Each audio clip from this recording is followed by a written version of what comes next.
All right. I hope you're all doing well.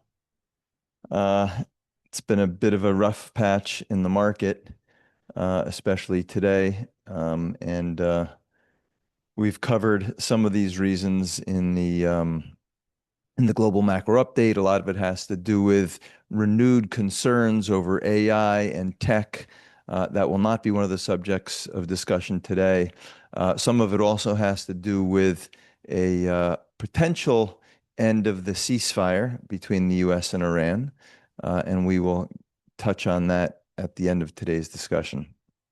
So we're really talking about three topics today. We are going to continue to assess Kevin Warsh's Fed because we're definitely in a new operating environment. We are going to be seeing some changes at the Fed, so we want to get into that a little bit. Then we're going to talk about the dangerous rot in our political system, most specifically what I see as rot in the Democratic Party. And we're going to discuss a little bit the situation with Graham Plattner, who is the Democratic candidate running for the Senate out of Maine. And then we're going to get into the topic of, raising the question, is the ceasefire actually over, as we see tensions ratcheting up again between the United States and Iran. So let's begin with assessing Kevin Warsh's Fed, the new Fed chair. Now, it is absolutely critical for investors to understand the way the Fed operates, how it communicates, how it views the economy and inflation and unemployment and GDP growth. The language that the Fed uses is always very precise. And to understand the messaging and the nuance of the vocabulary they use when they describe the state of the economy.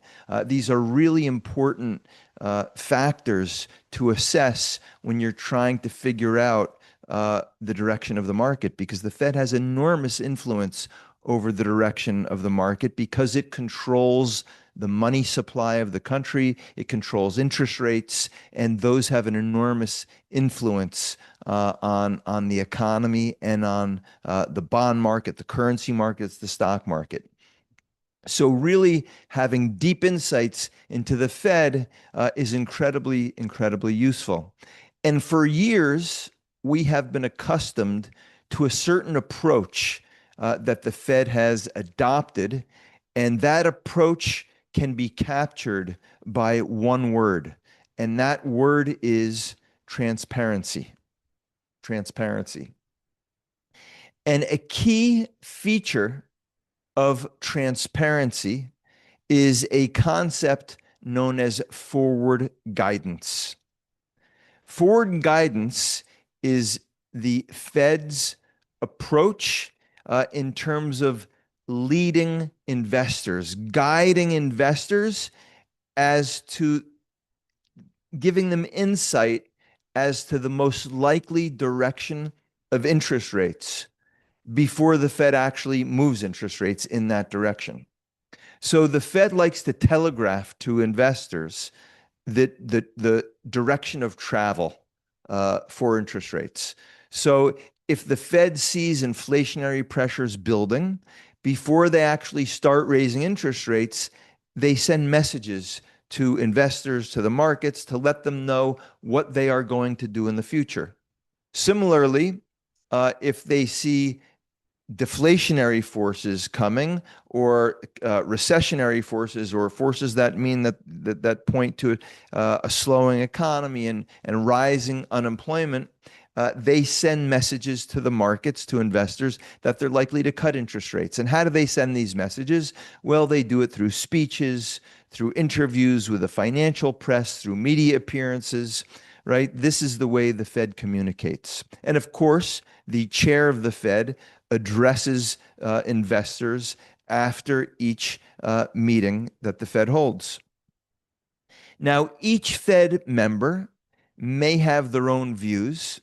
So each member sends their own particular messages to the market, and that can be confusing at times. So we as investors know that the most important person to follow at the Fed is the chair of the Fed, right? It used to be Jay Powell, now it's Kevin Warsh. But we also know that there are also key members at the Fed who carry greater weight in the internal discussions that the Fed has amongst each other.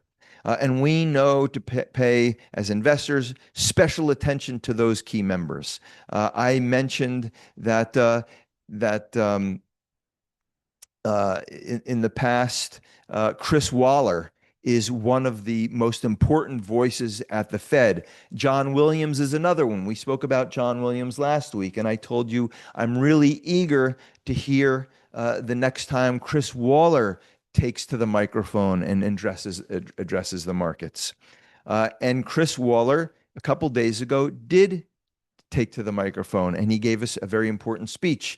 And we're going to go over that speech because we learned quite a bit, not only about his thinking, but perhaps the way the Fed might approach certain issues going forward.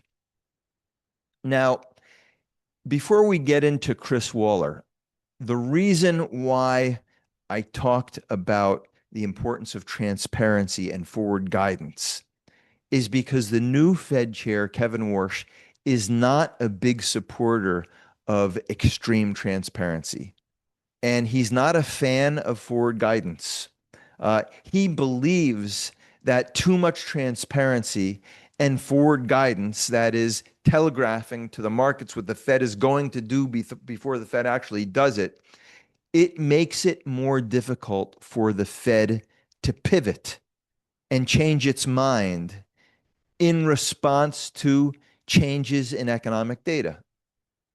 So let's say the Fed has been guiding the market one way, that the Fed has been hinting to the market that they're going to cut interest rates, and then you get a couple of high inflation numbers, and the Fed no longer thinks it's smart to cut interest rates. But they've already given the markets forward guidance, and therefore it makes it hard for the Fed to just turn on a dime, change its mind, and perhaps raise interest rates. So Warsh has expressed a strong desire to do away with forward guidance. But he said before doing so, he himself has chosen not to give any forward guidance. The times that he's spoken, he really has not given us any strong hints of what he plans to do with interest rates, or what his vote would be in terms of what to do with interest rates. But he said he wants to create a committee. He's going to create many committees studying various different things that he wants the Fed to look at. And one of those committees is a committee on transparency and forward guidance, and how useful it is or how damaging it might be. So he's going to wait to render a decision on forward guidance until the committee gets back to him. But Chris Waller shared his thoughts a few days ago on forward guidance and on some other issues. And his insights, as always, I found interesting and useful. And I think they may have an impact on Kevin Warsh's thinking. So I want to walk through Chris Waller's thought process. Again, why? Not just because this is some interesting intellectual exercise. Yes, it is that. But more than that, understanding the way the Fed operates is absolutely critical to my investment process, and therefore to our investment process, both to assess the stock market and to assess currency markets. And I know many of you in our currency program as well. So this speech was important for those reasons. Now, what did Chris Waller say in plain English? And he made, before we get into the forward guidance part of his speech, which is the most important, he made some other important remarks, which I want to address. First, he said it's important for the Fed not to get stuck fighting the last war. Okay? And he says that so often The Fed looks at the last major event in the economy. It could be a crisis, or it could be a sort of a wondrous, miraculous period in the U.S. economy. And then the Fed just extrapolates, focuses on what happened last. That anchors their views. And then they just apply that last lesson into the future.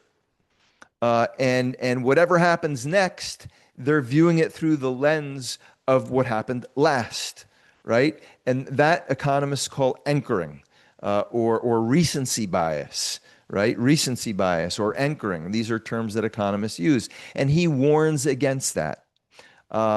So he why did he say that? And in his speech, he gave an example that the example he gave is that he says many economists believed in 2022, right? That's when we had this huge inflation explosion.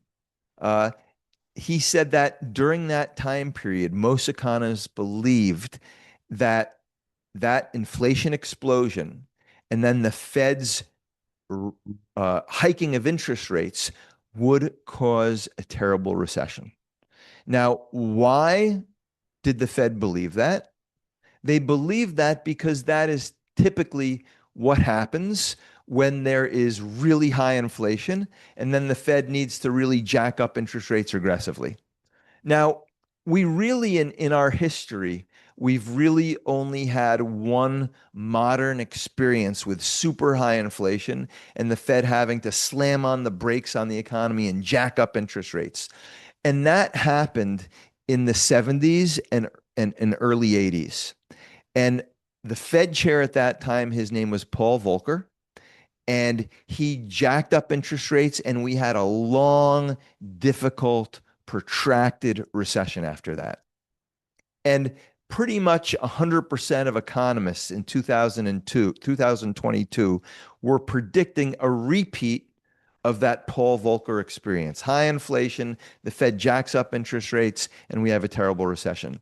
And Chris Waller, back in 2022, was perhaps, the only economist in the United States, at least renowned economist in the United States, who said we're not going to have a recession like we did in the 80s.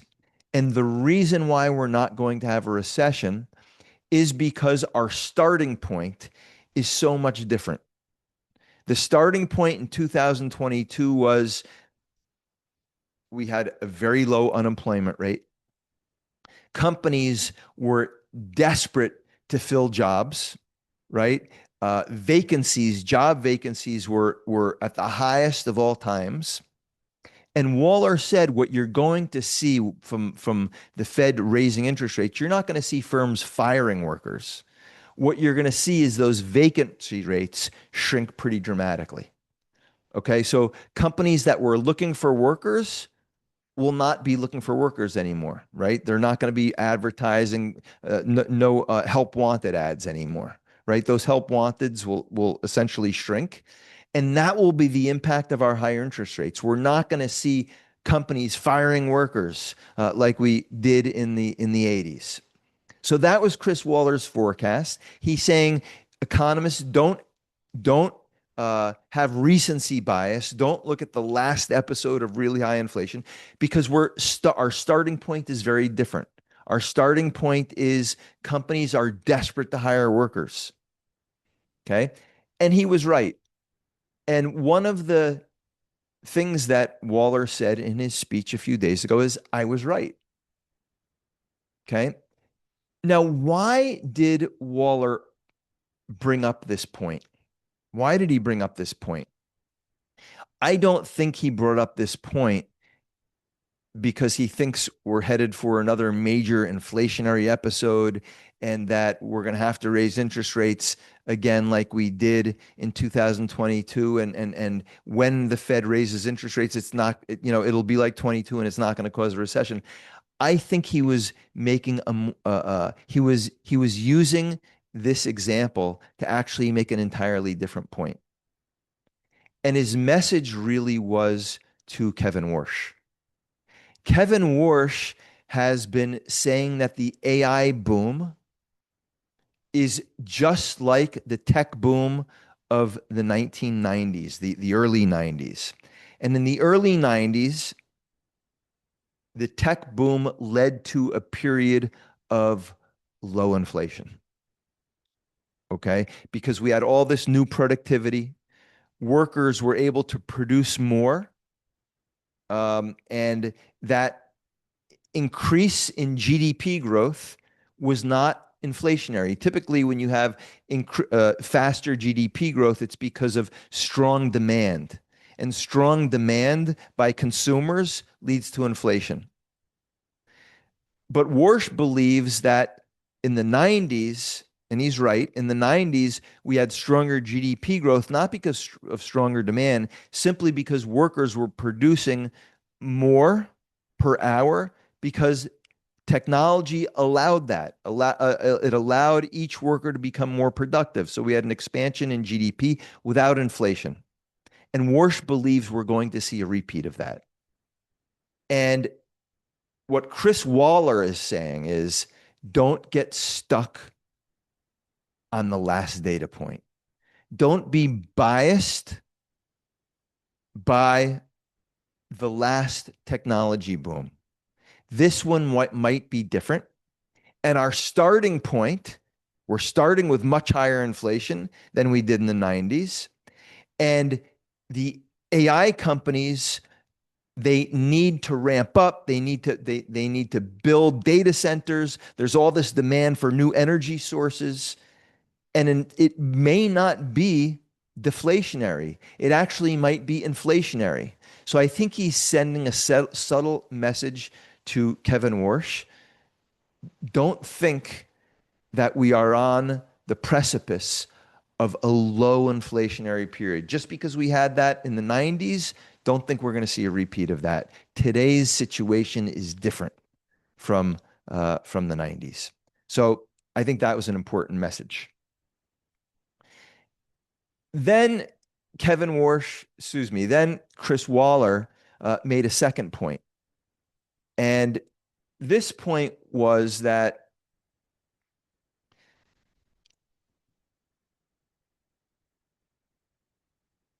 he made another comparison with 2022, that inflation surge. Back then, many economists were making the case that just like with all inflationary episodes, when a Fed raises interest rates, it takes a long time for those high interest rates to actually lead to ultimately to slower GDP growth and lower inflation. Economists refer to that as long and variable lags, meaning it takes a long time.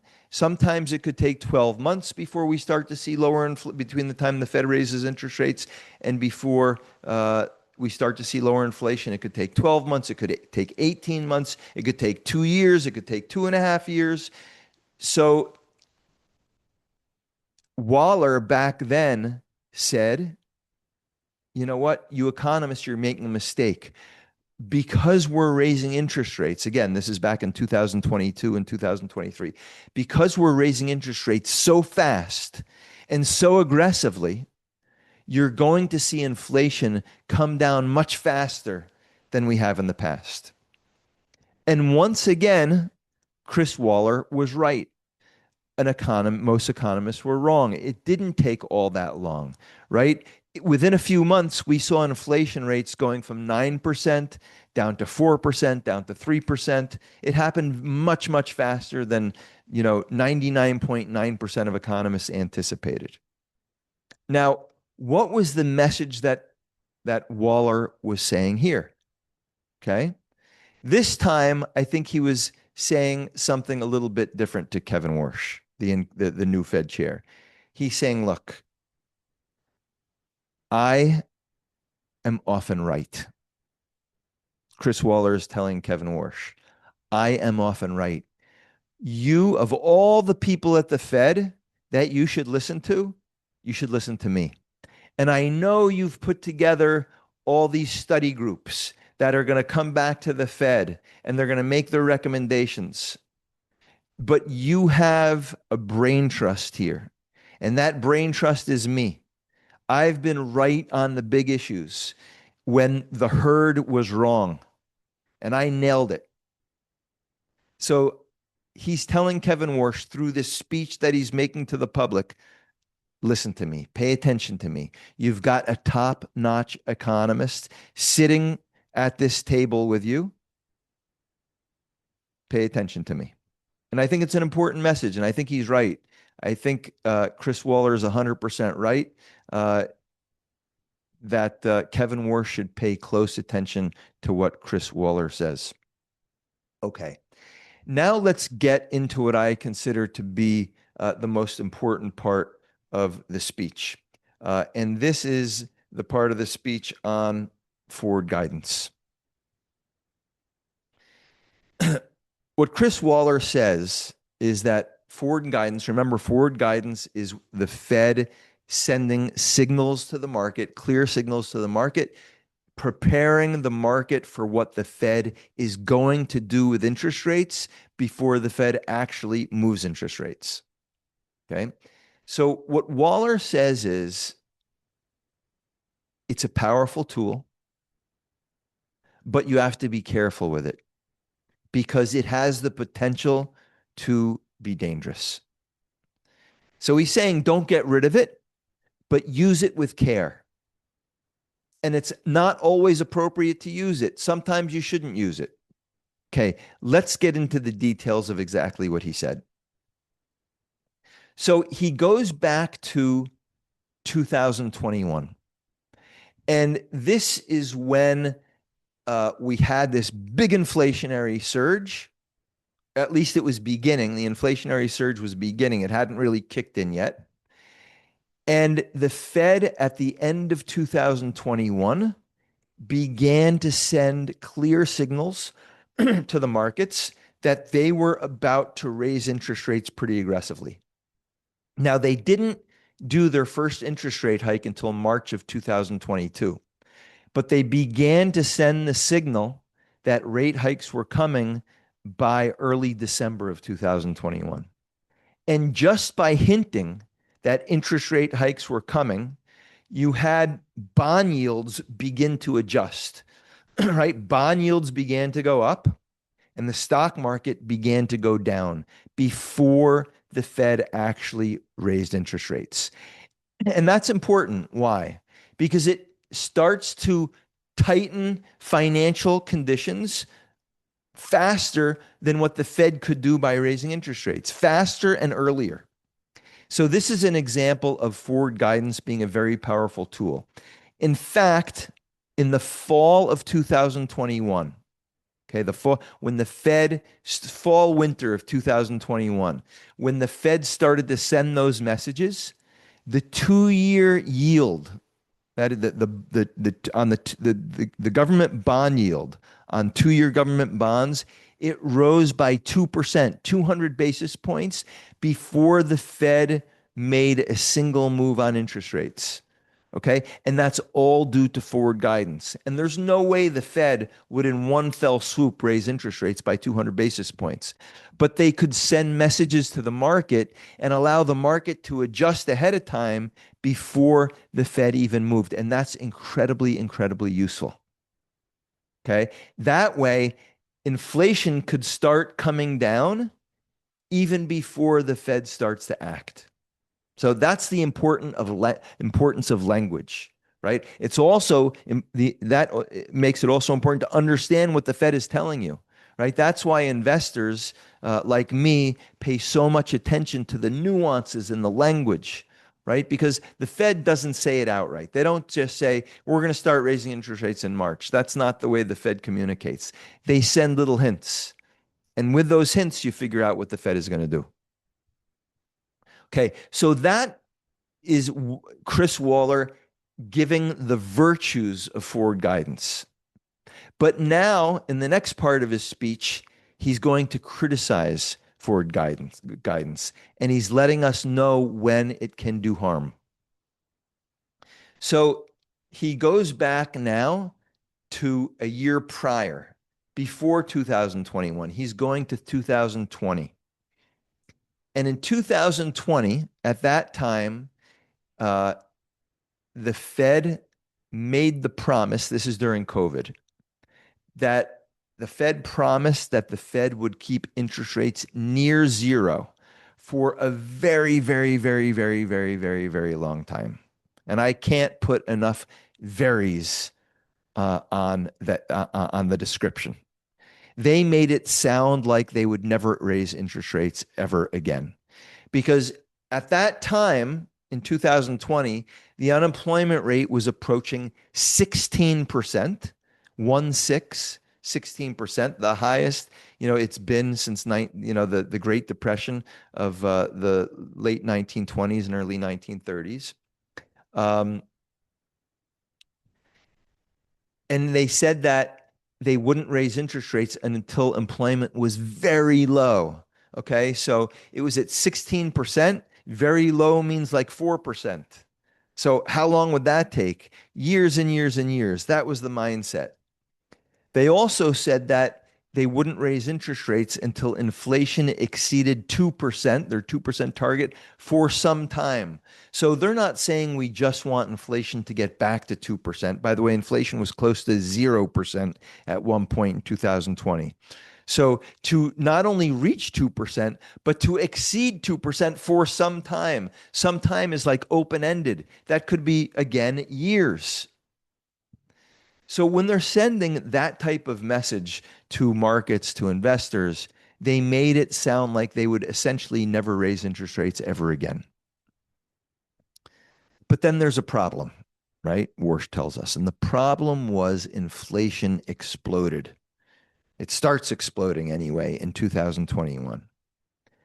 And the Fed's predicament was that it had essentially promised that they would not raise interest rates. Why? Because they said that inflation would need to exceed 2% for some time. That means not a few months. So inflation moved up very fast. It basically went from close to zero to like 5 very, very fast, right? But it hadn't been above 2% for some time.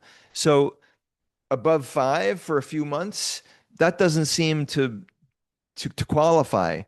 So the Fed is in this predicament where it used forward guidance to send a signal to the markets that it's not going to raise interest rates, but the Fed actually should be raising interest rates, but they're stuck. They can't.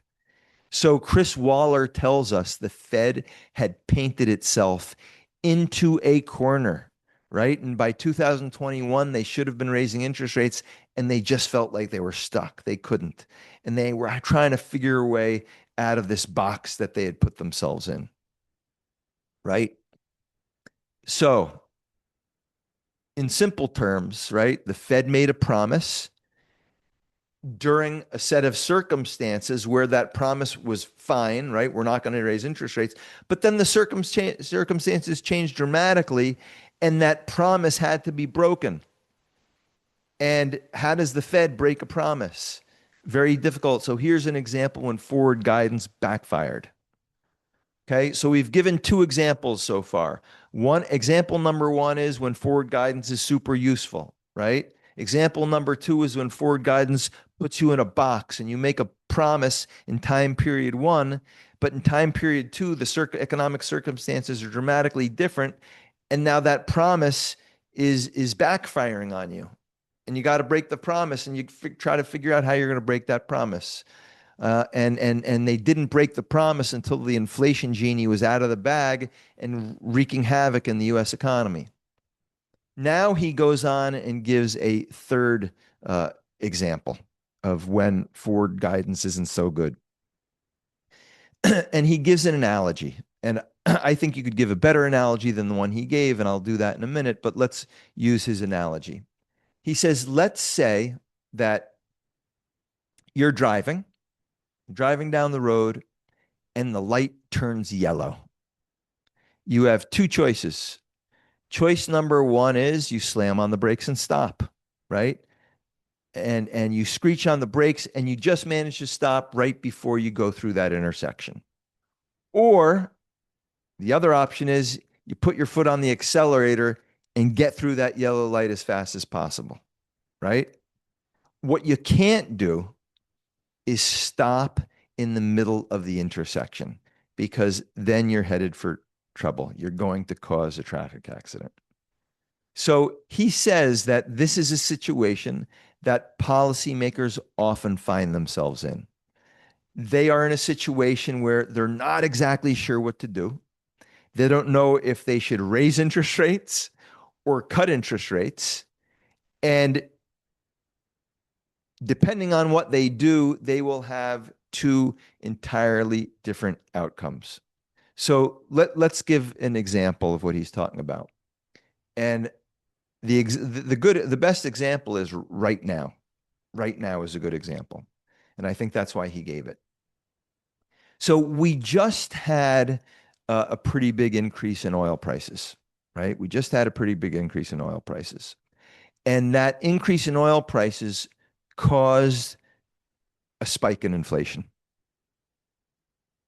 Now, what the Fed could do is raise interest rates, right?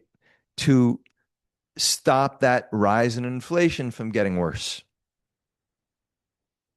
However, inflation just fell back basically to where it was before the war started, right? Now, with the latest tensions today, oil's back up a little bit, but still, it's really not any higher. It actually fell below where oil prices were before the war. Now, as of today, we're basically at oil prices are at where they were just before the war started. Okay. But anyway, point is, oil prices went up. That should call for an increase in interest rates. But now oil prices are coming back down. So maybe the Fed shouldn't do anything. So what should the Fed do? What should the Fed do? Should they use forward guidance? Because if you're using forward guidance, what's the message? Right? And, you really can't send an appropriate message to the market right now. And the Fed likes to use forward guidance. So a couple weeks ago, the forward guidance that the Fed was giving, and they were giving it, is we need to raise interest rates, right? And roughly half the members at the Fed, that's the message they've been sending to the market. We're going to need to raise interest rates. But now, in the subsequent 2 weeks, when oil prices are rolling over, going lower, what do? Now change that forward guidance. Okay. Now we say, oh, 2 weeks ago we were wrong. Now we think we shouldn't raise interest rates at all. We should stay on hold. Okay. What Warsh is saying is you're going to send incredibly confusing messages to the market, and because of this confusion, you're going to cause a train wreck in financial markets. So there's times where the Fed should just keep its mouth shut and not give any forward guidance whatsoever, right? So the bottom line of the big takeaway from Warsh's speech, okay, and I'm going to summarize. Number one is, Kevin Warsh, you don't get stuck on the tech boom of the 90s. That one was deflationary. That one led to lower inflation. This one may be very different, at least in the short run. Okay? That's point number one. Point number two is you really should be listening to me. I've made some great calls, some big calls. Pay attention to me. I know you've got your working groups, but I'm an enormous resource here at the Fed. Pay attention. And the third message is, don't just get rid of forward guidance. It can be incredibly useful, but you have to pick your spots. It's an art, it's not a science, right? And you have to have a good nose for when to use forward guidance and when not to, because it can get you in a lot of trouble, or it could send very confusing messages to the market. But when it's appropriate, do not be afraid to use it, because just as it was incredibly useful in 2021, there are times when it could be useful again. So don't just outright dismiss it. Be smart, and use it, but use it wisely. So, what's the big takeaway? I think well, those are the big takeaways. But we know where Waller stands, and Waller again is the second most important thinker at the Fed. I personally do think that Warsh probably respects Chris Waller, and he will be listening to him. So we should continue to follow what Chris Waller thinks, and I think Kevin Warsh will as well. Okay. Let's now move to the rot in our political system.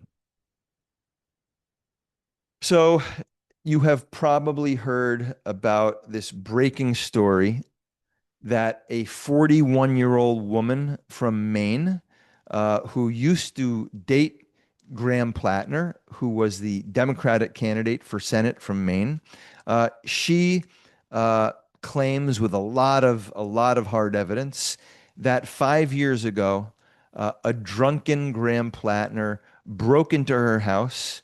Again, this is 5 years ago, and raped her. Right, Jenny Rosico, that's her name. Jenny Rosico claims, with a lot of evidence, that he raped her. Now, there have been many, many sex abuse allegations against Graham Plattner. And this accusation, again, is filled with a lot of evidence behind it. And Plattner is now saying that he is reassessing his candidacy, but he hasn't agreed to step down yet. And he's hinted that he might step down if he gets to choose his replacement. He's not allowing, at least so far, the Democratic Party to choose his replacement. He wants to choose his replacement if he chooses to step down at all.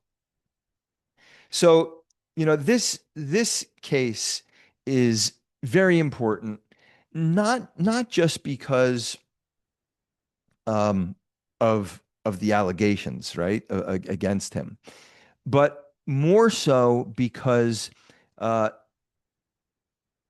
Democratic Party has been basically endorsing this guy, who, as you probably know, he has a Nazi tattoo. He has very proudly and been pro Hamas, pro Hezbollah, pro Iran. He's an Israel hater, a Jew hater. Again, all types of allegations of sexual harassment. None of this has been disqualifying, right? In fact, implicitly, the Democratic Party viewed all of this as an asset, right? I'm not going to hold that back. They have viewed all of these outrageous character flaws, grotesque character flaws, as an asset. And this says so much about where the mainstream of the Democratic Party is right now. Just one of those disgusting characteristics that I mentioned should have been disqualifying. But in fact, they weren't disqualifying, right? It's what put him on the ticket. And not only did the Democratic Party turn the other way, right? Accept it, right? No, more than that.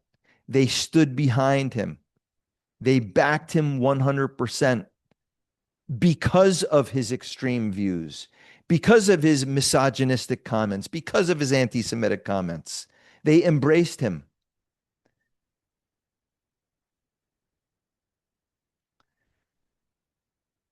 People like Chuck Schumer, Elizabeth Warren,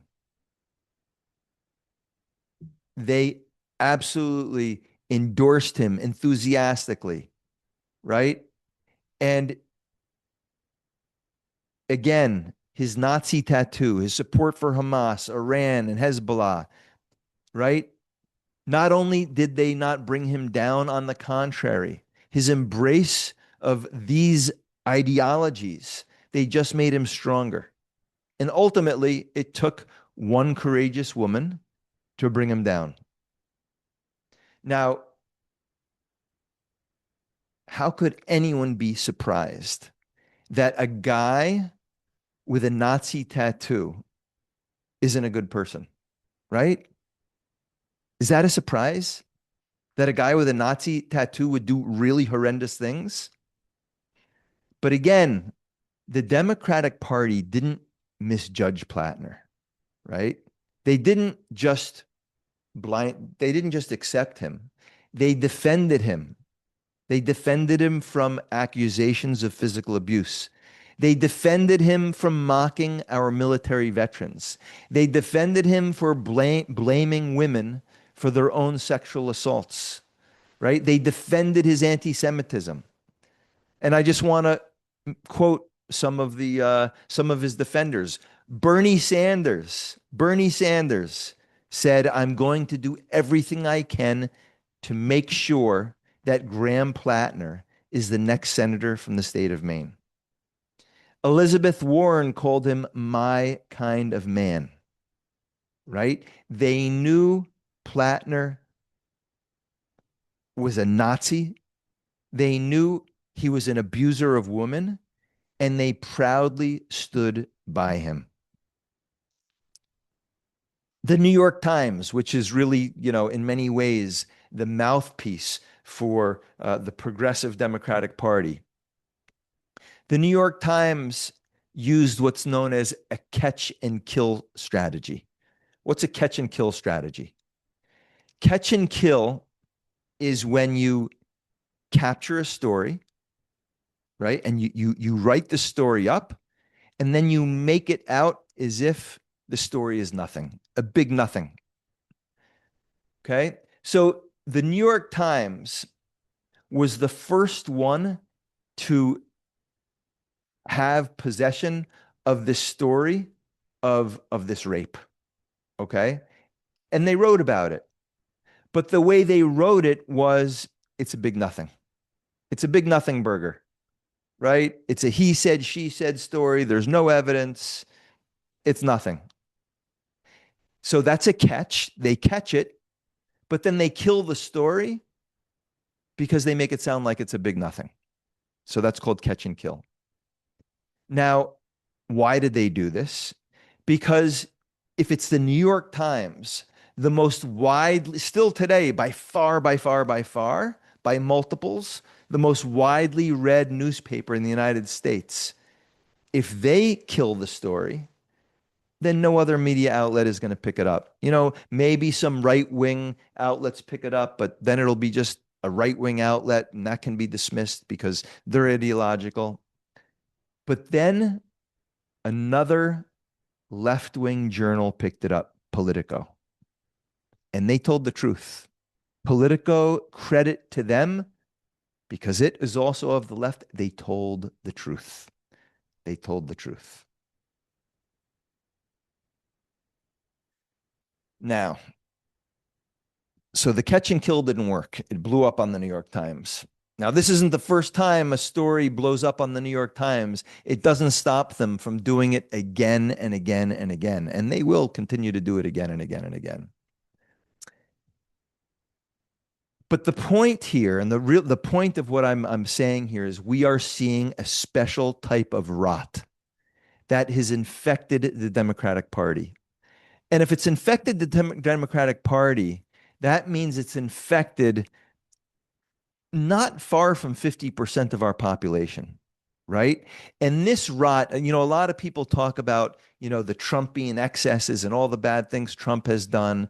And for sure, Trump has done, some not good things. There's corruption in his family. There's just no doubt about it. A little bit later, I'm going to talk about some of the problems in his policies. But the rot that's taking place in the Democratic Party, it's something that we've never seen before in American history. It's new. And this unflinching support of Graham Plattner just underlines and punctuates this point. And it's not new. It's been brewing for years with an embrace of communism, truly an embrace of communism, of Jew hatred, of radicalism, right? It's no coincidence that Mamdani got elected in New York City and his popularity actually seems to be growing.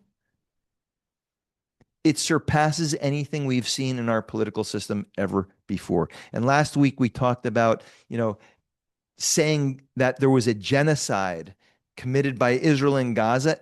That is the litmus test, right? You need to say that. You need to embrace that idea. And if you embrace that idea, you're just fine for the Democratic Party. So Graham Plattner is exactly the perfect candidate for the Democratic Party. So what happened? Why did they turn on him? The real reason why they turned on him is the same reason that the Democratic Party eventually turned on Joe Biden, right? They turned on Joe Biden not because we found out, because we already knew that he was mentally incapacitated. They turned on because that was a secret that the New York Times was concealing, right? But we knew it. We saw it. We saw it every day, every time Joe Biden tried to make an appearance on TV. But he was starting to lose in the polls. That's when the Democratic Party pulled the rug on Joe Biden. And this is the real reason why the Democratic Party is trying to pull the plug on Graham Plattner. They could have lived with the rape. That would have been okay. But he's starting to plunge in the polls and he's going to lose. So they're pulling the plug on him, right? They're pulling the plug on him because he's in a downward spiral. So game over, right? You can't be both a rapist and a loser. If you were just a rapist, but you could win, we would have stuck with you. So this is a real rot. It's a sickness in the Democratic Party. It's a sickness in a large percentage of our population. That is a major problem. And I've seen this before, right? This Hugo Chavez back in 1998, he was elected by the Venezuelan people. It happens that a large portion of a society, of a country, can be deeply mentally disturbed. That's the situation of our country today. We are in a very ill state. Now, why do I say these things? Because we need to be aware of it, right? In many ways, we're super proud of our country. We just had July 4th, 250 years of liberty, of freedom. We continue to be the greatest country in the world, but we have to be aware of the flaws in our country and the direction that we're heading in order to address our problems, right? And it starts in the home, it starts with education, it starts with teaching our children properly, right? Building moral character at home. We need to be aware of what's going on in the country. We can't have our head in the sand and be blind to it. Now, I want to turn a bit to the Republican Party, specifically on foreign policy, And, the situation in the Republican Party is far better, but there are definitely some concerning trends that we've talked about. And one of the areas that really bothers me, and, Americans don't pay a lot of attention to foreign policy. We pay attention to our wallets, to gasoline prices, to our wages. We tend to ignore foreign policy, but to our detriment. Now, those of us who support the Republican Party, we need to be aware of what our government right now is doing towards Turkey. Trump right now is in Turkey, where a NATO conference is taking place, and he's saying very openly that I would like to supply F-35s to Turkey, to Erdogan, to President Erdogan. And those are some of our finest fighter planes. The question is why? Why would he give some of our finest aircraft, military aircraft, to the dictator in Turkey? The dictator who backs Hamas, who threatens Israel every single day, who Turkey occupies forcefully with military force half of Cyprus, which is in Europe, a NATO country. He menaces Greece regularly, and he openly talks about conquering Jerusalem. Why on earth would the U.S. consider handing Erdogan F-35s? Now, it's important to know that Turkey, which is in NATO, right? It is in NATO, which was a crazy mistake, but they are in NATO. And I'll talk about that crazy mistake momentarily. But in 2019, Turkey, under Erdogan, purchased Russian S-400 air defense system. And because of that, right, Russia's an enemy, they were banned from receiving F-35s. Because if they are in such a close relationship with Russia, obviously there's a very high risk that Turkey could share with Moscow very sensitive data on our stealth fighting jets. So those sanctions make sense. But now Trump is lifting those sanctions, saying he's going to sell the F-35s. Even though Turkey has done nothing to distance itself from Russia, they haven't sent back the S-400s, that Russian air defense system. They refuse to sanction Russia over the Ukraine issue. Again, they help Hamas, they fund Hamas, they host Hamas leadership in Turkey, in their country. They have laundered billions and billions of dollars for Iran, laundered billions and billions of dollars worth of money. What is going on here? What is going on? The only thing Trump says is that I like him. I like Erdogan. He's my friend. Now, Trump has said a lot of nice things about a lot of bad people, right? He says Putin's his friend. He said he likes Kim Jong-il, the dictator, Kim Jong-un, the dictator of North Korea. He used to say that they got along great. Trump does not often demonstrate the best choices in leaders that he likes to befriend.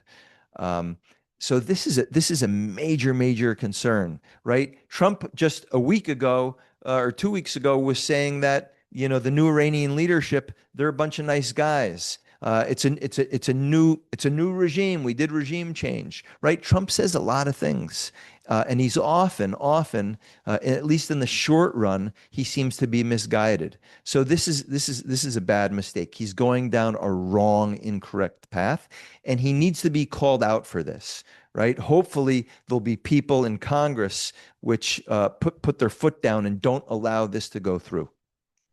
Now, there is some hope here, and what's the hope? For this whole process to go through, there's a lot of red tape that needs to be overcome, and also on top of that, the construction of these F-35s takes a long time. It doesn't get done overnight, so it could take a long time. It could take up to 4 to 5 years, or maybe 3 years. So let's say between 3 and 5 years before Turkey actually gets its hands on the F-35s. So there could still be time to block this arrangement, but it really is quite problematic. So something to be aware of.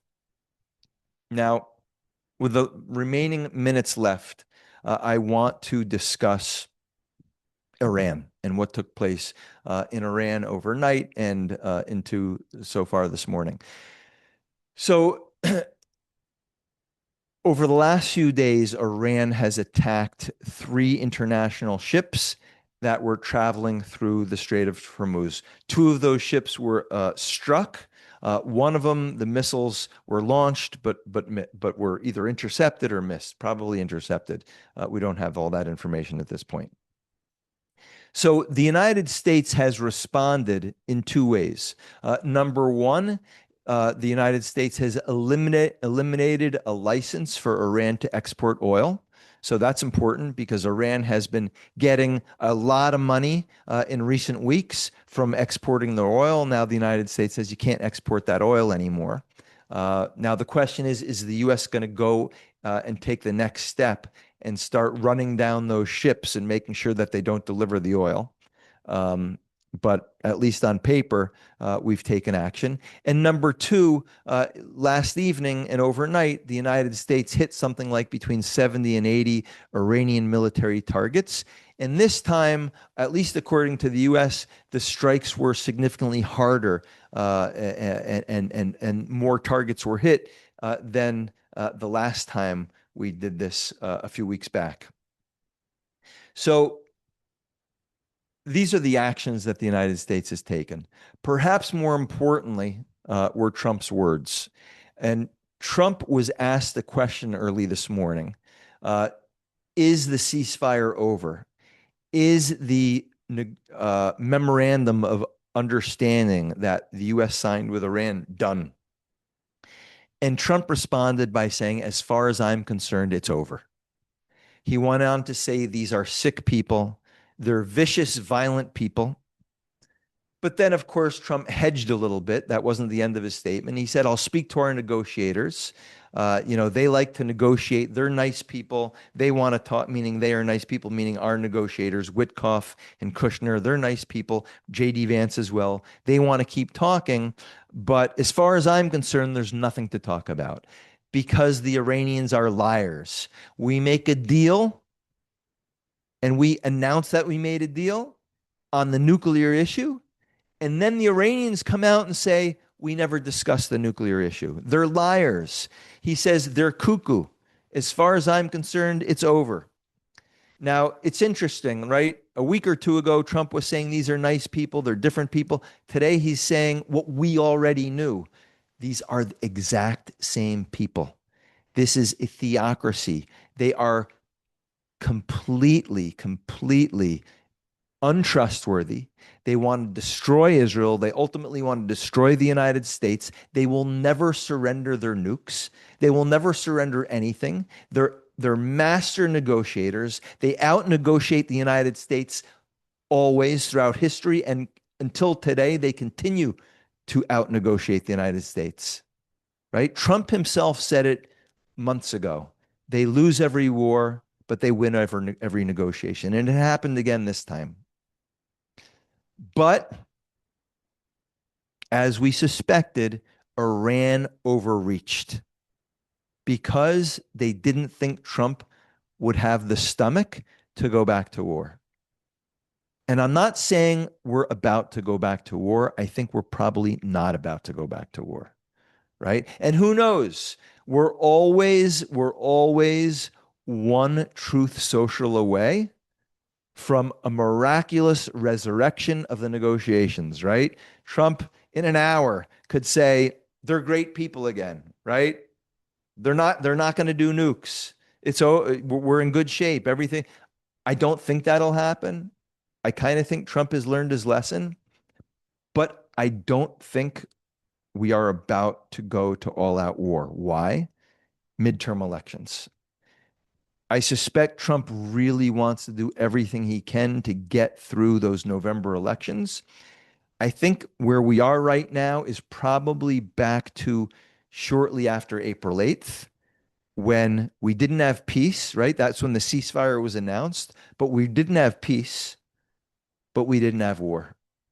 It was sort of a low grade of hostilities, a tit for tat type of minimal battle going on.